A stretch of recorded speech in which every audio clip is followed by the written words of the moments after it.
Welcome to today's webinar about NetTutor. NetTutor is one of the tutoring options we provide to students. NetTutors are available 24 hours a day, 7 days a week. So what I'm going to do today is outline to you and show you how to find this service and how to navigate through the service so that you can become more comfortable and use it at any time you need. As you can see here on this page, we have several subjects that are offered. The most that are used are obviously probably what you're thinking, writing and math. But we have many other subjects that you can choose from, whether it's chemistry, biology, physics, accounting, reading, and even second languages or foreign languages like Spanish, French, and German. So let's go ahead and get started. And first, I am going to show you how to log in to find NetTutor. You can do this by getting into D2L. There are two different options to find the NetTutor button.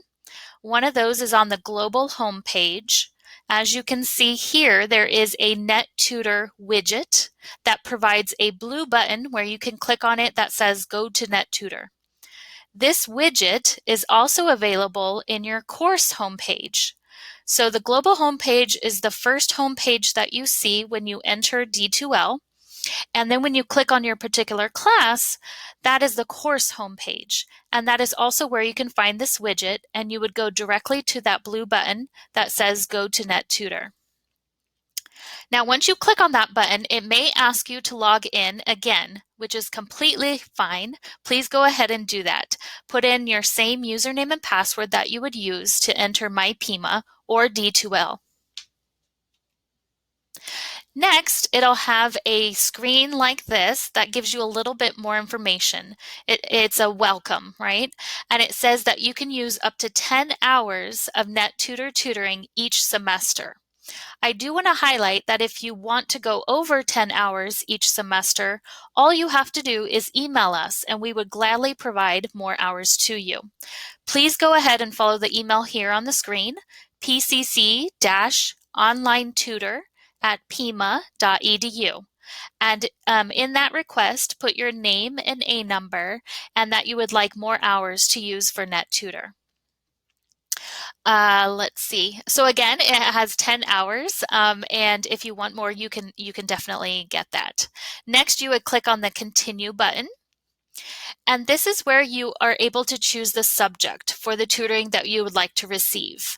And as on the first slide, we have many different options. We're going to go straight into the live writing tutor and paper center so that you can see what that looks like. And then a little bit later, we'll also view what the math tutor area looks like as well. Okay. You can see here, I wanted to show you some of the subjects, but on the right-hand side, right here, we actually have math that's broken into 3 different areas. So make sure that you choose the correct math that you are currently in and that you would like tutoring for. Next, after we click in that area, we have different options. And this is one of the great services about NetTutor is that you can either drop in and meet with a live tutor. You could drop off a paper if you have chosen the writing area, or you can drop off a question.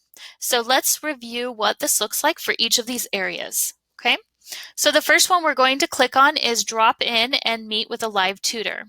Now, before I do that, I do have a mention here is what is your locker? Down here on the very bottom, it actually lists your live writing tutor and paper center locker.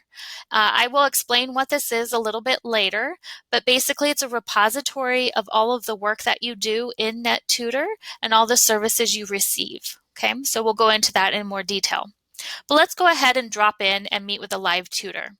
So once you click on that button, you can see this screen, and sometimes a tutor is not available right away. It will indicate to you how many minutes you have until you can meet with a live person, okay? In that time, you want to read the description, and something to consider is that you do want to keep this window open. So even if you're going back to different parts on your computer or on your phone, you want to make sure that you do not close this window or or log out in some way, okay? You can, you definitely want to make sure that your volume is up on your computer because they will need to hear you if that's a service that you would like to use when you're meeting with a live tutor. It's an easy way where you can talk back and forth with the tutor. Okay, and just to note that your session will be private. When it's over, you can actually review it in the locker. So again, I'll show you that here in a minute. And hopefully you won't have to wait long. It really depends on the time of the semester and maybe even the time of the day. So if you do need to wait, you can, like you said, or like I said, go to a different tab, do something else, and then check back in. You may want to have the volume up just in case they come in earlier than expected. You will hear a bell when they are available to meet with you. Okay. If you do not want to wait, maybe it's too many minutes, they actually list here right below that you could drop off your question instead. And in the writing area, you actually have an opportunity to drop off your paper. And this is a wonderful resource. This is probably used the most by our college in the writing area. And a good recommendation to make that I would like to share with you is that you do want to actually submit a draft or even a final copy of the paper. You do not want to give them an outline. It needs to be fully written out, and it can be a simple draft. Maybe it's your first draft, but that is best practice for them to be able to help you. Okay. So let's go ahead and click in that area. You do need to give the paper a name, a specific name, something that will help you know which paper it's referring to. And then you also want to give a description about the paper. And I want to show you an example of that because the more information you give them, the better they are at providing feedback. So here's an example, and it's a little small, so I'll just tell you what it's saying if you cannot read it correctly. It's actually giving the rubric. So some instructors may provide a rubric in how they will grade or review your paper, and you can definitely give this tutor that information in the description area. That would be very helpful to them to be able to assist you, right? Then you go ahead and click Next. And it also asks you what are 2 specific areas of feedback that you would like from the tutor. Now, this is where you want to give it some thought. You want to choose wisely, right? Because you cannot click all of these. You can only choose 2. So is it specific that you want feedback on your grammar and mechanics, or maybe it's on your citations and references? Or it could even be something like sentence structure, or is my thesis statement looking correct in what I've put in already. There are some considerations you want to think about also is when you have your first draft or your final draft, it's always nice to read it aloud to yourself because some of this may be able to help you correct without the tutor, and then you can ask them for different feedback. You also can use Grammarly.com, or you can use Microsoft spelling and grammar check tools as well. So these are different options. So maybe you wouldn't have to get their feedback on grammar. You could get it on something more specific related to the topic or the structure of the paper. You want to provide to them what citation style you are needing from the instructor's directions, and also the paper type. And how long should the paper be? So please answer all of these areas, all of these questions before you click on Next. Then you need to actually upload the paper. So you click in the Choose a File. It will open up your computer, and then you need to select the file. So make sure you already have your paper downloaded and in your computer area so that you can upload it. As you can see with the highlighted circle here, you know it has been attached when it is listed here. And then the next part is you would drop off your paper and click on that button. So it will say your paper has been submitted, and usually you will need to wait about 24 hours for the feedback. Now this is a good consideration to remember because you do not want that to affect when you can turn in the assignment. Please give yourself plenty of time to receive the feedback before the due date. And it can be maybe a little longer than 24 hours or even a little less. So again, it depends on the time of day you submit it, or maybe even the time of the semester as well. Okay. Then I did want to show you, like I mentioned earlier, what the locker looks like. So we actually went through several of the areas, dropping off a paper, meeting with a live tutor, and then what is a locker? And so a locker, you can see here, it records and it shows you your previous tutoring sessions that you've had within this subject. So you can always go to each of the subjects and go to the locker associated with that subject so that you're able to find previous sessions. You can download PDF files of the sessions, or you can view the video.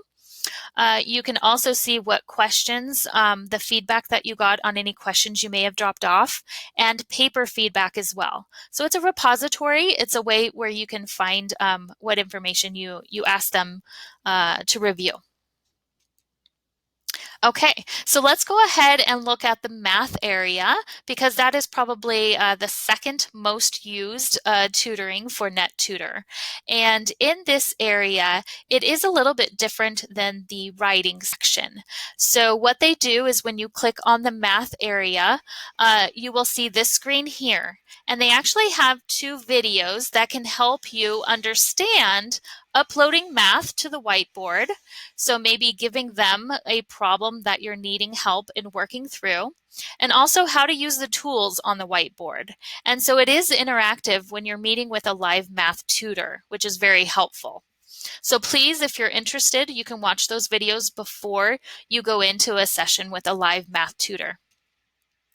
It looks very similar, though, to the writing area, although there is one that is not listed here. You do not or will not drop off a paper, right? Because that's in the different subject. So in the math area, you can drop in and meet with a live tutor, or you can drop off a question. You also have your locker as well, okay? So you would have two choices to choose here. I did want to show you that over in the top right corner of NetTutor, when you're in the system, you have an area that shows your name.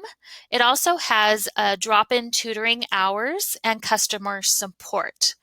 If you click on your name, it actually gives you an area where you can check your wallet.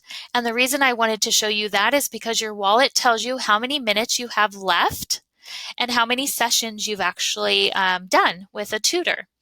And I did put a cross, or I X'd out of the area where you could request more, because we would like you to email us. And so again, I put the email down here at the bottom, pcc-onlinetutor@pima.edu, if you would like to receive more than 10 hours of tutoring per semester, okay?